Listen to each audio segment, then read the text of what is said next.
தாராபுரம் அருகே முறையான பராமரிப்பின்றி இயங்கி வந்த 3 கோடி ரூபாய் மதிப்பிலான காற்றாலை இயந்திரம் காற்றின் வேகம் காரணமாக 6 துண்டுகளாக உடைந்து சிதறிய சம்பவம் அப்பகுதியில் பரபரப்பை ஏற்படுத்தியது. திருப்பூர் மாவட்டம் தாராபுரத்தை அடுத்த சீலநாயக்கன்பட்டியில் சென்னையை தலைமையிடமாக கொண்ட தனியார் சிமெண்ட்ஸ் நிறுவனத்திற்கு சொந்தமான காற்றாலை ஒன்று இயங்கி வந்தது. இந்த காற்றாலையின் மாதாந்திர பராமரிப்பு பணிகளை தனியார் நிறுவனம் ஒன்று மேற்கொண்டு வந்ததாக கூறப்படுகிறது.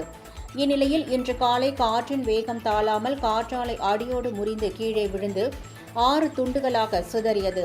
சேதமடைந்த காற்றாலையின் மதிப்பு 3 கோடி ரூபாய் என்று காற்றாலை நிறுவன ஊழியர்கள் கூறுகின்றனர். காற்றாலை முறிந்து விழுந்து சேதமடைந்ததற்கு முறையான பராமரிப்பு இல்லாததே காரணம் என்று கூறப்படுகிறது.